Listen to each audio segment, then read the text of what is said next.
Estuve haciendo estudios de calidad de la energía con un fabricante de equipo eléctrico que es Inelab, que ahora es parte del grupo Ateche. Y bueno, actualmente me dedico a la cuestión de la consultoría en la parte eléctrica. Básicamente los principales servicios que doy es consultoría en calidad de la energía, consultoría en compensación de potencia reactiva y consultoría en modelado matemático de estudios eléctricos para establecer relaciones causa-efecto o dirección de origen de disturbios eléctricos en centros de carga. Entonces, pues bueno, mis principales clientes son o usuarios finales o empresas de ingeniería, porque también algunos de ellos también se les de servicio. Entonces, miren, vamos a bueno, también adicionalmente, como comentó el ingeniero, doy una clase por asignatura en la Facultad de Ingeniería, es en la especialización de ahorro y uso eficiente de energía. Y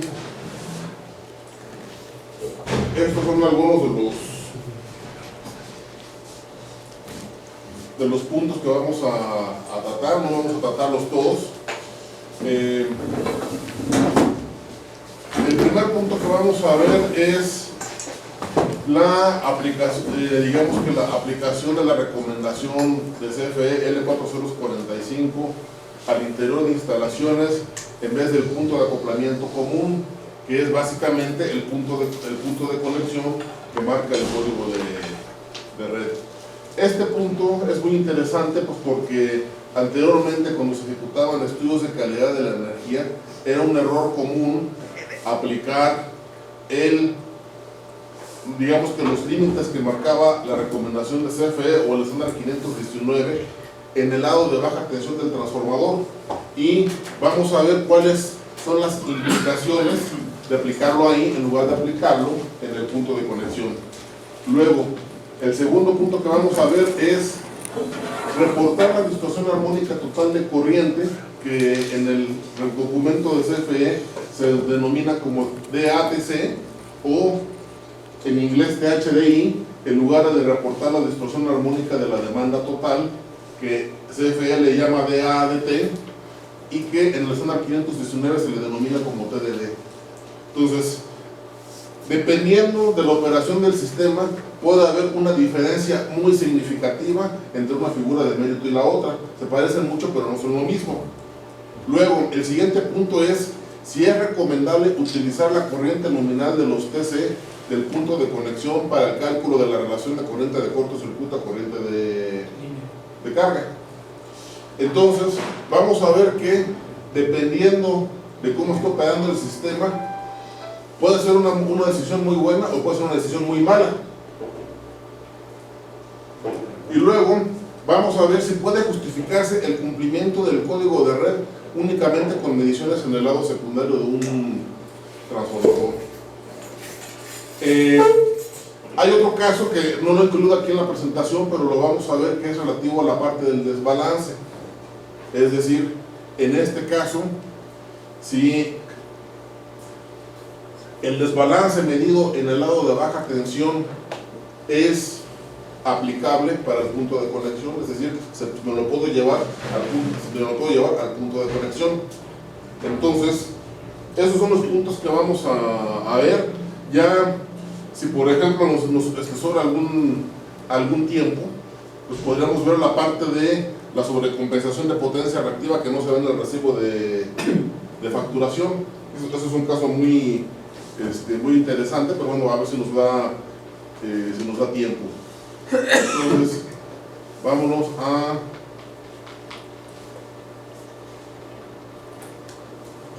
el primer punto.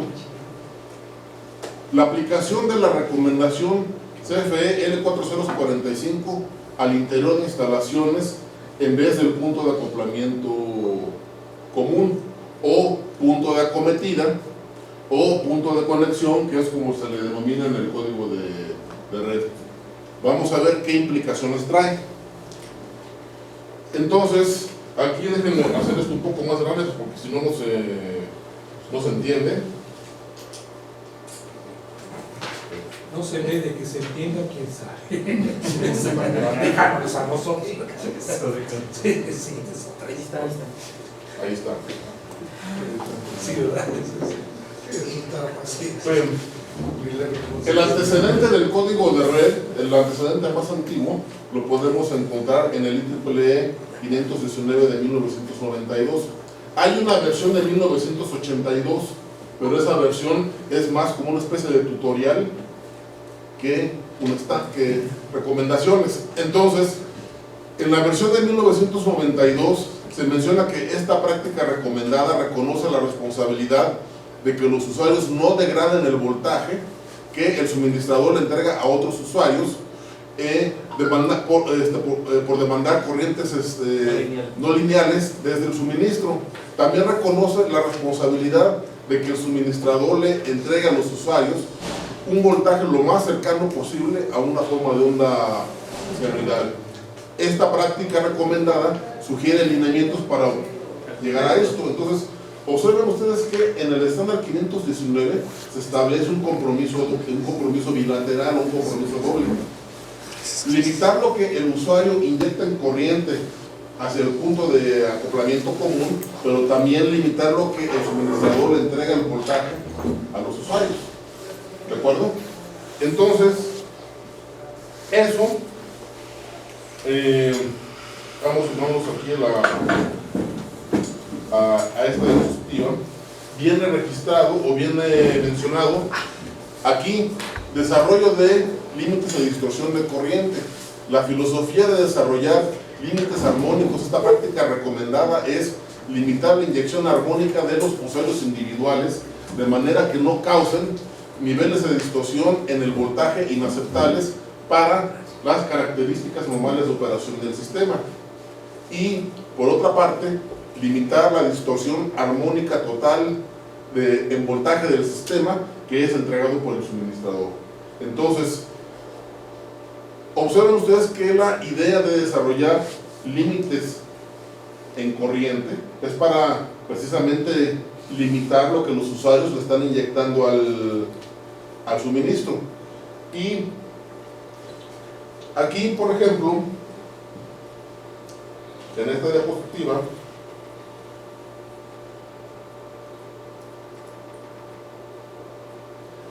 se menciona que los objetivos de los límites de corriente son limitar las armónicas de voltaje individuales a un 3% de la componente fundamental y el THD de voltaje al 5% para sistemas sin una resonancia en paralelo causada por una de las armónicas inyectadas. Ahora miren, aquí, por ejemplo, pues tenemos esta tabla, vamos a hacerlo un poco más grande para que se vea. Esta tabla pues ya es conocida de todos, que es lo que marca como límites de distorsión armónica permisibles. Pero aquí una cuestión muy importante. Primero, esta columna de aquí viene dada como TDD, no como THD. Al rato vamos a ver la diferencia. Luego, estos porcentajes están en porcentaje de IL, que es la corriente de carga. Y luego, IL, ¿cómo se calcula? Aquí el estándar trae una recomendación en donde dice que IL es la corriente de carga en condiciones de demanda máxima a frecuencia fundamental únicamente en el PCC. ¿De acuerdo?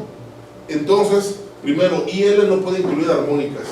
Incluir armónicas significaría dar por hecho de que nuestra corriente de referencia puede tener un cierto grado de distorsión, y se supone que como el sistema está diseñado o pensado para operar a 60 Hz, entonces la corriente IL de referencia no debe de traer componentes armónicas. Entonces, más abajo se menciona, o eso pues, déjenme ver si arriba. Ok.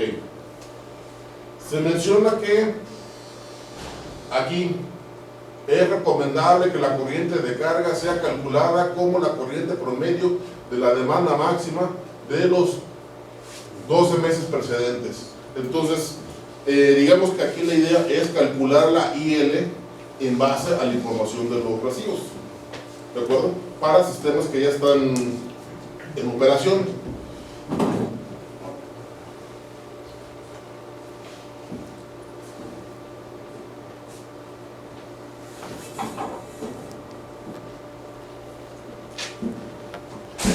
Para la parte del voltaje, se menciona que los límites enlistados en la tabla 11.1 deberán ser utilizados como valores de diseño del sistema para el peor caso en operación normal. Y aquí, por ejemplo, se dan los niveles de distorsión armónica de voltaje, 5%, 2.5%, 1.5% para estos distintos niveles de tensión, y las armónicas individuales no pueden valer más del 3% de la fundamental, del 1.5% de la fundamental y del 1% de la fundamental, dependiendo del nivel de tensión.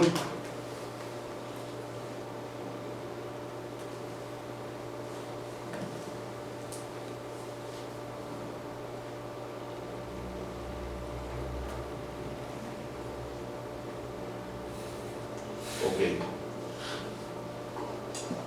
Ahora miren, pues la idea es que esto es el punto de acoplamiento común, como lo marca el estándar 519. El estándar 519, déjenme ver si en una de estas diapositivas además atrás se menciona. Ok.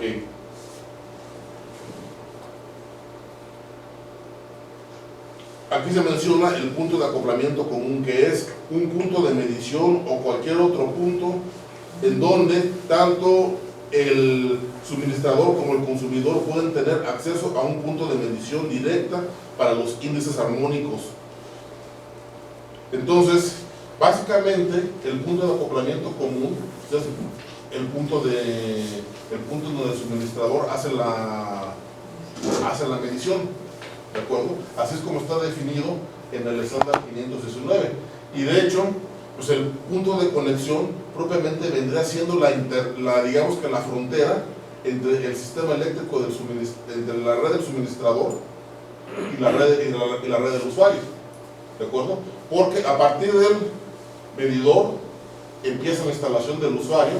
Antes del medidor, la instalación es propiedad del suministrador. Entonces, el punto de acoplamiento común es básicamente este punto en donde está la medición del suministrador. La especificación de CFE L4045 de 2005 menciona que de igual forma las desviaciones máximas permisibles están dadas en el punto de acometida en donde la Comisión Federal de Electricidad participe. Entonces,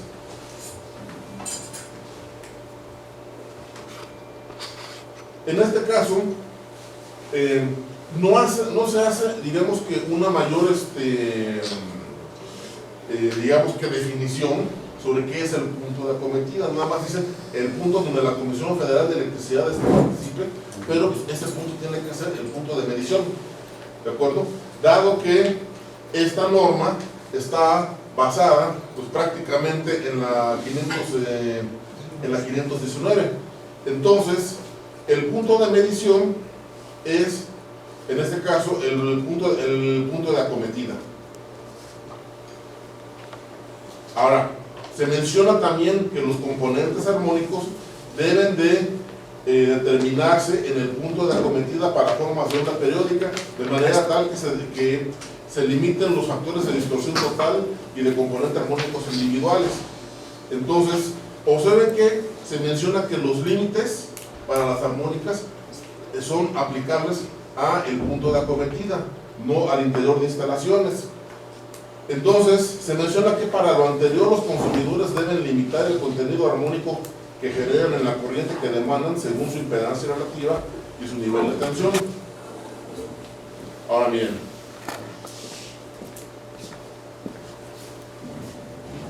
esto da como resultado que, bueno, el punto de acometida y el punto de acoplamiento común tenemos que son exactamente lo mismo. Uno con la nomenclatura de la IEEE, otro con la nomenclatura de la recomendación de CFE.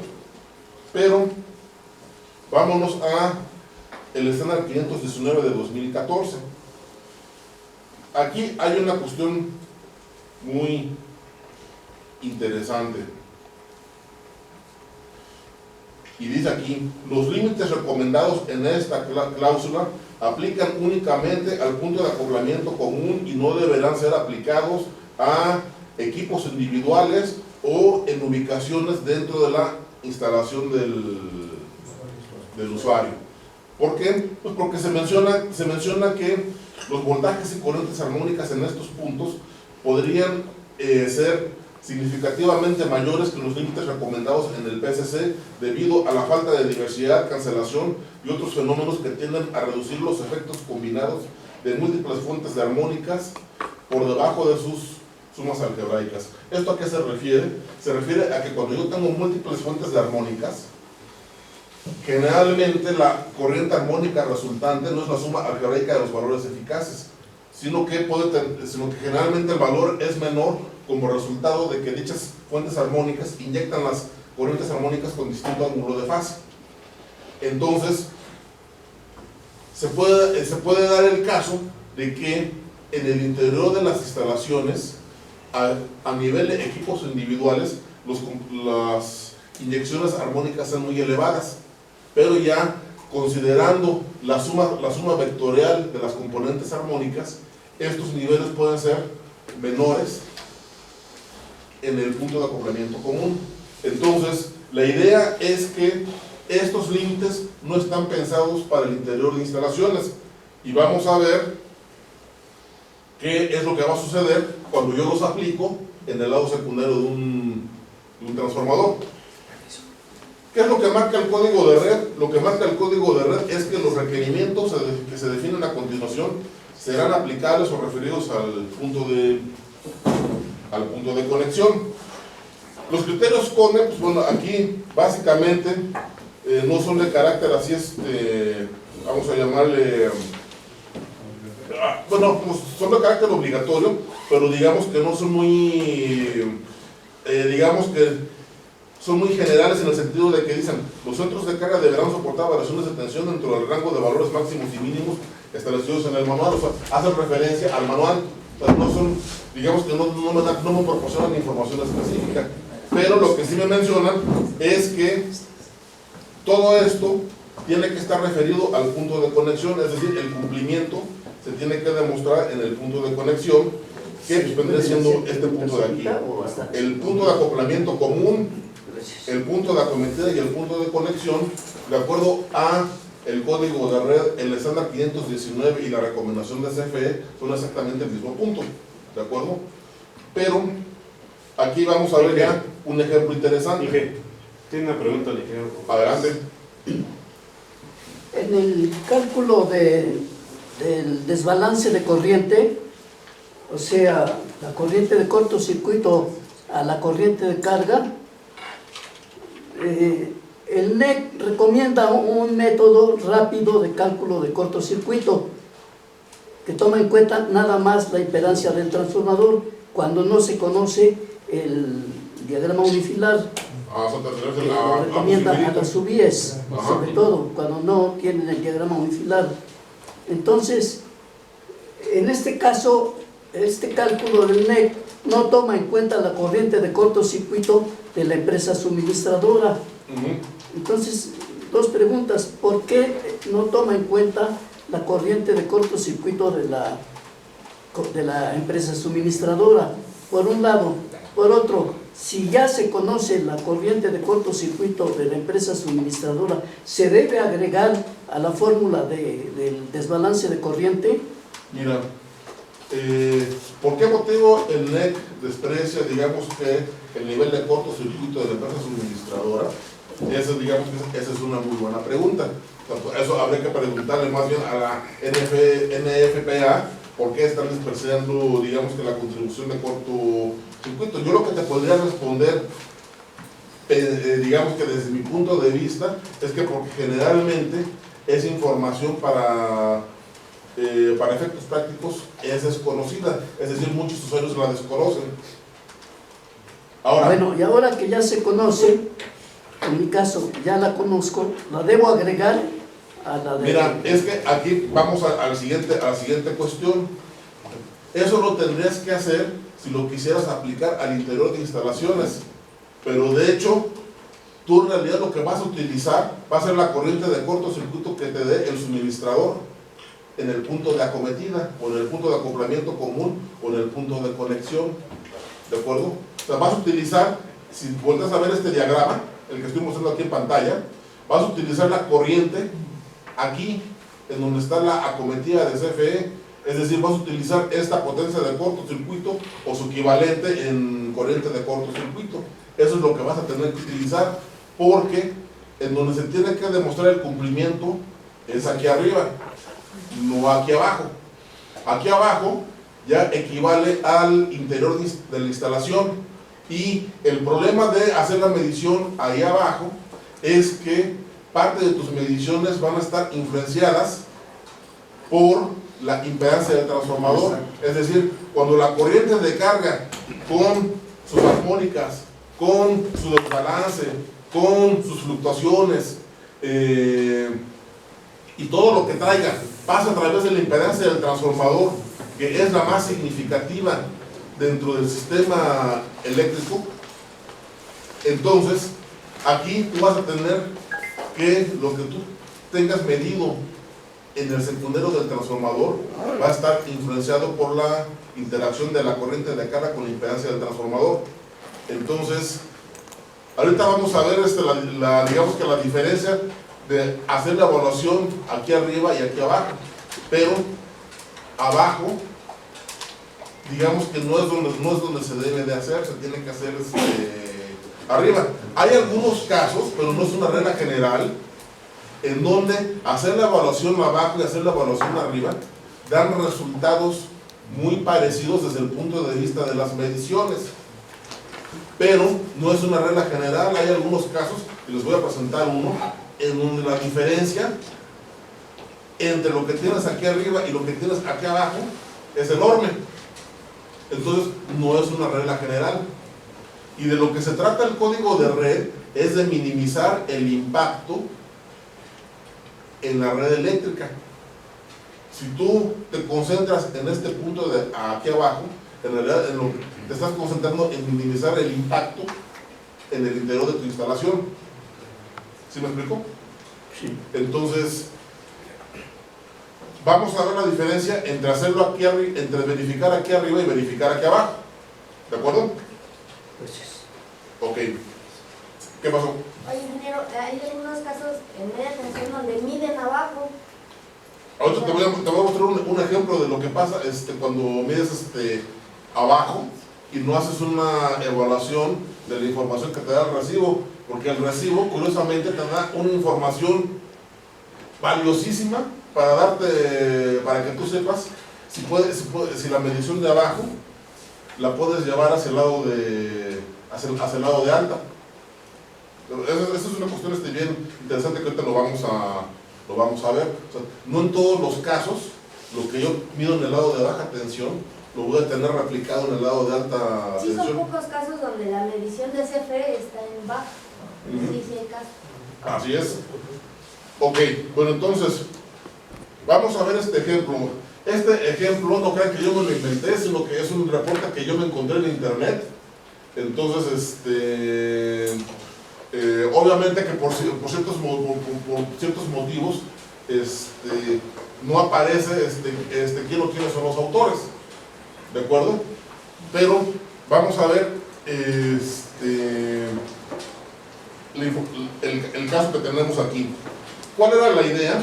La idea era instalar unos filtros de armónicas de absorción. Eran filtros me parece que de quinta y séptima armónica, para disminuir el nivel de distorsión armónica y lograr el cumplimiento en este caso de la recomendación de CFE. Y observen ustedes lo siguiente. ¿Cómo se calculó la corriente de carga? Lo que hicieron los ejecutores del estudio fue que tomaron la potencia nominal del transformador y dividieron entre la corriente nominal, el voltaje nominal, y con esto obtuvieron la corriente de carga en el lado secundario, 1380 amperes, que miren, de hecho, aquí no sé si, bueno, aquí están los datos del transformador. Ok, entonces, mencionan que la distorsión armónica total de corriente es del 5%. ¿Por qué? Porque la corriente de carga en el lado de baja tensión son 10.200 amperes. La relación de corriente de cortocircuito a corriente de carga son 10.200 entre 1.380, me da 7.39. Es decir, estoy debajo de 20, entonces mi nivel máximo de distorsión armónica en corriente es del 5%. ¿De acuerdo? Pero, pues como ya sabemos, la situación es que el cumplimiento se tiene que hacer arriba o abajo. Entonces, vamos a ver ahora la diferencia entre hacerlo arriba. La corriente de carga la calculo en el lado de alta tensión, son 105 amperes. La corriente de cortocircuito en el lado de alta tensión son 14.310 amperes, que eso me lo da la empresa suministradora. Y la relación de corriente de cortocircuito a corriente de carga es de 86. Resulta que ¿cuánto es el nivel máximo de distorsión permisible en la corriente? 12%. Entonces, observen ustedes la diferencia entre hacerlo abajo y hacerlo arriba. ¿Cuál es la diferencia de hacerlo abajo? Que el requerimiento de distorsión trae un grado de exigencia mucho más alto. ¿De acuerdo? ¿Por qué? Pues porque cuando yo hago el cálculo en el lado de baja tensión, la corriente de cortocircuito es más baja por la impedancia del transformador, y la corriente de carga es más alta, pues porque estoy en un nivel de tensión más bajo. Entonces, ¿qué es lo que pasa? Pues que la relación de corriente de cortocircuito a corriente de carga se disminuye, y se disminuye de manera muy fuerte. Entonces, ¿eso qué significa? Significa que el usuario, pues, de acuerdo a este criterio, tenía que instalar filtros para reducir la distorsión de la corriente a un 5%, cuando en realidad en donde el valor al que tiene que reducir es al 12%, y es en el lado de alta tensión. Es decir, la solución no tiene que ser tan grande. ¿De acuerdo? Ahora miren, hay otra cuestión aquí muy interesante. Se menciona la medición con filtros y la medición sin filtros y las observaciones por rango permitido. Entonces, observen ustedes que cuando yo no tengo filtros, la distorsión armónica en el punto de medición, que es el lado de baja tensión, es del 2.4%. Es decir, sin filtros de todas maneras el sistema ya cumplía el porcentaje de distorsión armónica. ¿Sí me explicó? Y observen el factor de potencia sin filtros, estaba en 0.99 adelantado. Le pusieron unos filtros, pues sí, la distorsión armónica de corriente bajó muy poco, en realidad, a un 1.58%, y el factor de potencia pasó de 0.99 en adelanto a 0.96 en adelanto. Entonces, en realidad, este sistema podrá haber estado operando sin filtros sin ningún problema. El requerimiento de factor de potencia y el requerimiento de distorsión armónica ya lo cumplía. ¿Que no es de atraso? No, esa es otra cosa que vamos a ver aquí, porque el signo del factor de potencia es el signo del ángulo de la impedancia, no el signo del ángulo de la corriente. Entonces, el problema que ocurre con mucha frecuencia es que cuando alguien ve factor de potencia con signo negativo, piensan que es en atraso, y no, es en adelanto. Y ahorita lo vamos a ver con el manual de un equipo de medición. Ah, sí, está bien, sí. ¿De acuerdo? Sí, ya vi, gracias. Ok. Ahora bien, ya que estamos en la lógica de utilizar al interior de instalaciones una regulación que está pensada para el punto de conexión, pues ¿qué hubiera pasado si hubiéramos aplicado el reglamento de la ley del servicio público el servicio de energía eléctrica en su artículo 64, que en aquella época todavía estaba vigente? Pues ¿qué es lo que me dicen? Que el usuario no podrá regresar energía reactiva a las líneas del suministrador, excepto cuando celebre con este convenio al respecto. Entonces, en pocas palabras, ¿eso qué significa? Que si yo aplico ese criterio al interior de la instalación, pues tampoco hubiera sido válido tener factor de potencia en adelanto. ¿De acuerdo? Pero bueno, entonces, el primer punto es, ¿qué es lo que pasa cuando yo calculo la impedancia relativa al interior de instalaciones? El requerimiento de distorsión me sale con mayor exigencia. ¿De acuerdo? Luego, vámonos al segundo caso. Reportar la distorsión armónica total de corriente, o THD, en vez de reportar la distorsión armónica de la demanda total, que es el TDD. Entonces, el código de red no lo define, pero la recomendación de CFE sí, y me define dos figuras de mérito. Una, la distorsión armónica total en corriente, que está aquí dada en porcentaje, y es la raíz cuadrada de la sumatoria del contenido armónico elevado al cuadrado entre el cuadrado de la componente fundamental. La distorsión armónica total en demanda está dada en porcentaje, y es una expresión prácticamente similar, pero observen que aquí el denominador es el que cambia. Dice IN, que es la corriente máxima de carga, y ojo, esa corriente es a 60 Hz, no puedo traer armónicas, ¿de acuerdo? Entonces, aquí viene la diferencia. ¿Qué pasó? ¿Qué pasó? Perdón, si tengo yo instalado mi banco de capacitores y mi filtro de armónicas en la subestación, ¿no estoy proporcionando corriente al sistema? Si tú tienes instalado un filtro de armónicas en la subestación, bueno, ¿a qué le llamas proporcionando corriente al sistema? O sea, eso es lo que quiero que me digas. ¿A qué le llamas que le estás proporcionando corriente al sistema? Corriente al sistema de Comisión Federal. A la red.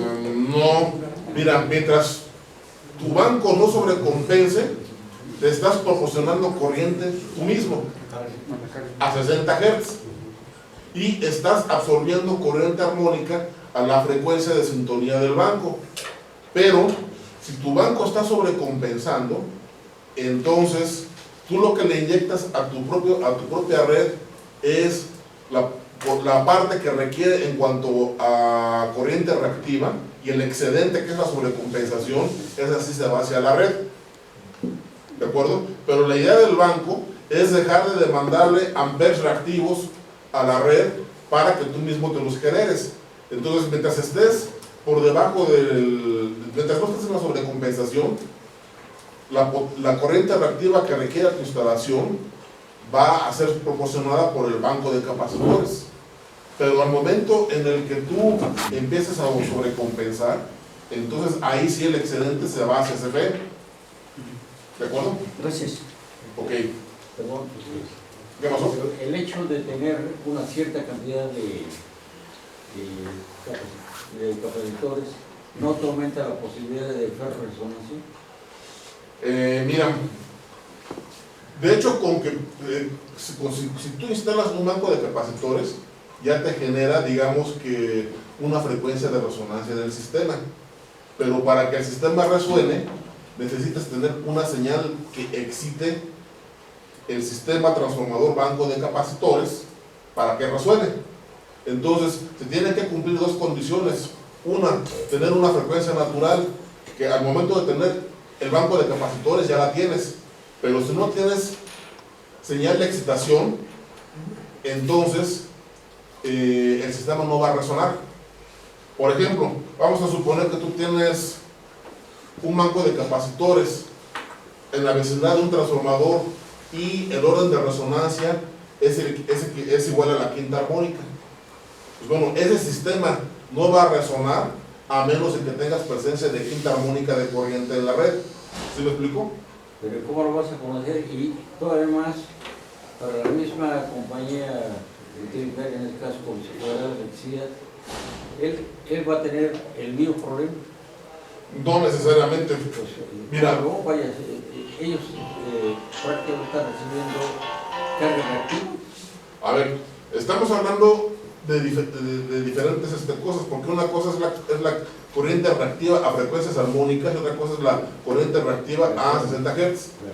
Ok, entonces, aquí la situación es la siguiente. Tú generas un problema de resonancia, el mayor afectado vas a ser tú como usuario. Si vas a afectar, si va a... También puedes afectar a la red. Sí, pero Si tú tienes un... A ver, pero espérame. Si tú eres un usuario muy pequeño, aunque tú tengas una resonancia, no le vas a hacer cosquillas a la red. Salvo que seas el usuario más grande, el usuario más significativo, entonces ahí sí pudieras causar un problema de deformación del voltaje en este caso en el circuito de suministro. Pero si tú eres un usuario, por ejemplo, pequeño, aunque generes un problema de resonancia, muy probablemente el efecto dentro de la red va a ser no va a ser vamos a llamarle muy apreciable. En el código de red no te dice cuándo eres pequeño o cuándo eres grande. Si tú no cumples con estas cosas, te aplica lo mismo. Incorrecto, el código de red sí te marca cuándo eres pequeño y cuándo eres grande a partir de la impedancia relativa. ¿Sí sabe? No, pues no sé quién sabe. Aquí está. Con esto es con lo que el código de red te marca si tú eres un usuario pequeño o eres un usuario grande. ¿Qué es lo que significa la relación de corriente de cortocircuito a corriente de carga? Es una comparación en cuanto al tamaño relativo del sistema que suministra y el tamaño relativo del sistema que consume. Si tú, por ejemplo, tienes una relación de corriente de cortocircuito a corriente de carga mayor a 1000, significa que tú como usuario eres muy pequeño comparado contra el sistema que te suministra. ¿Qué pasa si ICC es pequeño? Espérame, todavía no termino. Si tú eres un usuario muy pequeño, observa que tu límite de distorsión máximo en corriente es del 20%. Ahora, vámonos al caso contrario. Aquí la relación de corriente de cortocircuito a corriente de carga es menor que 20. ¿Eso qué significa? Que tú eres un usuario, digamos que significativo para el tamaño de la red que te alimenta. Entonces, ¿eso qué significa? Que el nivel máximo de distorsión permisible en la corriente es del 5%. Entonces, ahí lo que se está haciendo es una comparación entre el tamaño relativo del usuario y el tamaño relativo del suministrador. Si el suministrador es mucho más grande que el usuario, hasta un 20% de distorsión puede inyectar en corriente. Pero si el usuario es muy grande comparado con el suministrador, lo más que puede inyectar es el 5% de distorsión. O sea, sí se establece diferencia en cuanto a tamaño, pero no viene especificado de manera explícita, sino que se hace a través del recurso denominado como impedancia relativa, que es la relación de corriente de cortocircuito a corriente de carga. ¿De acuerdo? Así es como se calcula el tamaño relativo entre el usuario y el suministrador. ¿De acuerdo? ¿Qué pasó? También le llaman desbalance de corriente, ¿no? No. Digamos que estos intervalos también se aplican a el desbalance de corriente, pero aquí en este caso estamos viendo la aplicación a los niveles de distorsión. Vamos a ver más adelante la parte del desbalance de corriente. Ahora miren, aquí está la definición de lo que es la distorsión armónica total en corriente. Entonces, lo que tengo en el numerador es el valor eficaz del contenido armónico a partir de la segunda armónica. Y lo que tengo en el denominador es el valor eficaz de la componente fundamental. Aquí este subíndice T significa que estos valores van a cambiar a lo largo del tiempo. O sea, no van a permanecer idénticos, sino que van a cambiar en función de las condiciones de carga. ¿Cuál es la ventaja de utilizar este índice? La ventaja principal es que se puede determinar de manera muy fácil en tiempo real. Esa es la principal ventaja. Su principal desventaja es que puede dar falsos positivos con altos niveles de distorsión en condiciones de carga muy baja, que ahorita lo vamos a ver. Aquí, por ejemplo, tengo unos perfiles de armónicas individuales, componente fundamental, tercera, quinta, séptima, novena, y aquí está la fundamental. Luego, en color rojo, que no se alcanza a ver, está aquí atrás de esta señal en color azul, está la tercera armónica, en verde está la quinta, en azul oscuro está la séptima y la novena en azul claro. Ok, ahora miren, vamos a ver cómo se define el TDD o la distorsión armónica total de demanda. El numerador es exactamente el mismo, es decir, el valor eficaz del contenido armónico a lo largo del tiempo, pero lo que cambia es el denominador. ¿El denominador qué es? El denominador es la corriente máxima de carga a 60 Hz. ¿Por qué comparo contra esa condición? Porque esa condición no se mueve. Y segunda, porque esa corriente es la corriente de carga más crítica del sistema bajo medición. ¿De acuerdo? Entonces, ¿cuál es la situación aquí? Esta figura de mérito, la única forma que tiene para entregar valores altos de distorsión es que el resultado de esta raíz cuadrada sea grande con respecto a este valor. En el caso de la figura anterior, esta puede dar valores altos con que este valor sea muy pequeño, cosa que ocurre con mucha frecuencia, y lo vamos a ver aquí. En esta gráfica, ¿qué es lo que tengo?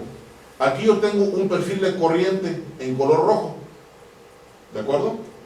Luego, tengo en color azul el THD y en color verde el TDD. Y observen ustedes lo siguiente: en condiciones de carga muy baja, ¿qué es lo que pasa con el THD? Sube. Se va para arriba. Y en condiciones de carga alta, se baja. Y observen el TDD. El TDD es mucho más pequeño y en realidad el TDD aumenta cuando el contenido armónico en realidad es significativo comparado contra la componente máxima de la corriente de carga a 60 Hz. ¿Sí me explicó? Aquí, ¿cuál es el asunto? El asunto con el THD es que cuando la corriente de carga baja, muy probablemente los equipos que se quedan en operación sean muchas cargas no lineales con un alto nivel de distorsión. Por ejemplo, una lámpara fluorescente compacta tiene un nivel de distorsión aproximadamente del 90%. O sea que es mucho para tratarse de un dispositivo tan pequeño. Pero entonces, imagínense, por ejemplo, alguna instalación en donde en la noche lo único que se queda es el alumbrado, y ese alumbrado trae esos niveles de distorsión. Pues entonces, ¿qué es lo que va a ocurrir? Que en condiciones de carga muy baja, el THD va a ser altísimo, pero el asunto es que ¿cómo es la carga? Pequeña. Entonces, el efecto térmico en la instalación va a ser despreciable. El asunto es que cuando el TDD da valores muy elevados, ¿por qué es interesante? Porque como el TDD está referido a una cantidad que no se mueve y es la corriente máxima de carga en 60 Hz, entonces ahí el efecto térmico sí es significativo. ¿Por qué? Pues porque estoy comparando el contenido armónico contra el valor máximo de la componente fundamental. Entonces ahí eso sí es señal de problemas. Entonces, observen ustedes que no es lo mismo desplegar el TDD que desplegar el THD. Solamente en casos muy contados, el THD y el TDD dan valores muy parecidos. Y eso es cuando el factor de carga es muy cercano a la unidad. Cuando el factor de carga es muy cercano a 1, entonces estas dos figuras de mérito dan valores muy, pero muy parecidos. Pero cuando el factor de carga es bajo, entonces empiezan a haber diferencias y pueden haber diferencias muy fuertes. ¿De acuerdo? Entonces, mucho cuidado con reportar esta figura de mérito. Entonces, ya ven que el recibo se da una información muy interesante, el factor de carga. O sea, el factor de carga me puede dar, me da una información como no tienen ustedes idea para, digamos que, para estudios de calidad de la energía. A partir del factor de carga, por ejemplo, yo me puedo dar cuenta si un banco de capacitores va a ser fijo o va a ser automático. A partir del factor de carga, yo puedo darme cuenta si el THD y el TDD van a dar valores diferentes o van a diferir. ¿De acuerdo? A partir del factor de carga yo puedo sacar muchísimas conclusiones con respecto a, en este caso, los resultados que yo voy a obtener en el estudio de calidad de la energía o incluso las recomendaciones que yo puedo dar.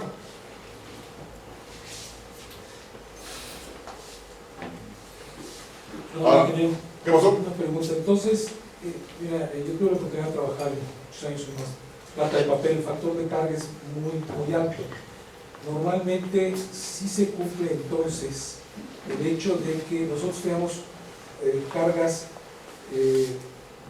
lineales totalmente, motores de inducción grandes, y generalmente teníamos la orden de arrancarlos primero y luego meter todo lo que son cargas no lineales, bombeo con inversores, no con inversores, perdón, con reguladores de frecuencia, y notábamos, sí, lo que estás tú comentando, que si arrancábamos al revés primero lo que es cargas no lineales, era realmente un verdadero problema.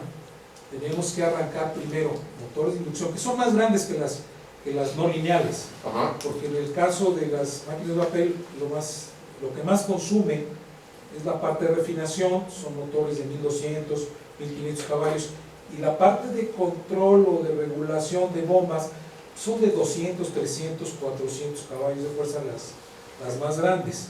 Y sí notábamos eso, que deberíamos, si arrancábamos lo que es las cargas lineales y no lineales, era un verdadero problema en la red. Nosotros autogenerábamos durante muchos años y después ya íbamos metíamos las cargas, digamos, motores de inducción que no tienen ese problema. Entonces sí se cumple eso, es una realidad. ¿Estamos de acuerdo? Gracias. Ok. Ahora miren, aquí hay una cuestión muy interesante. O sea, el THD que me da el equipo de medición, ¿lo puedo convertir a TDD? Sí, por supuesto que sí. Porque ese es otro problema, que el equipo de medición en su mayoría no da el TDD, sino lo que da es el THD. Entonces, ¿cómo le hago para convertirlo? Pues tomo el valor de THD para un cierto instante de tiempo, lo multiplico por el valor de la componente fundamental en el mismo instante de tiempo y lo divido entre la componente máxima de la corriente de carga a 60 Hz. Eso lo tengo que hacer por fase, o sea, en cada una de las fases. Tengo que hacer 3 conversiones, ¿de acuerdo? Entonces, aquí mucho cuidado porque, como les comento, esto es lo que me pide el código de red, solamente que con el nombre de distorsión armónica total de la demanda o de ATD, ¿de acuerdo? Entonces, si yo reporto esto en el código de red, pues lo más seguro es que voy a estar incurriendo en algún error. Y además también el problema es que si esta figura me da un falso positivo, pues puedo hacer una recomendación equivocada, porque estoy recomendando una solución para una condición que no es significativa dentro de la operación del sistema. ¿De acuerdo? Ahora, el siguiente punto: si es recomendable utilizar la corriente nominal de los transformadores de corriente en el punto de conexión para el cálculo de la impedancia relativa. Entonces, en el estándar 519 no se menciona esa posibilidad, nada más se menciona que la corriente de carga debe de ser la corriente en el periodo, la corriente en la condición de demanda máxima de los 12 meses precedentes, en este caso el promedio. Entonces, pero, ¿qué es lo que me marca la recomendación de CFE? La recomendación de CFE es utilizar la corriente nominal de los transformadores de corriente del equipo de medición de la empresa suministradora. Y como les comento, hay algunas situaciones en donde esto puede ser una buena idea, pero hay situaciones en donde es una idea muy mala. Ahorita vamos a ver por qué, porque sí, uno pudiera pensar por qué es una idea muy mala. Vámonos otra vez a este ejemplo. Ok. Vamos a tomar en cuenta la medición que se hizo en el lado de baja tensión, en donde yo tengo un transformador de relación de transformación de 2000 a 5. ¿De acuerdo? Ok. Entonces,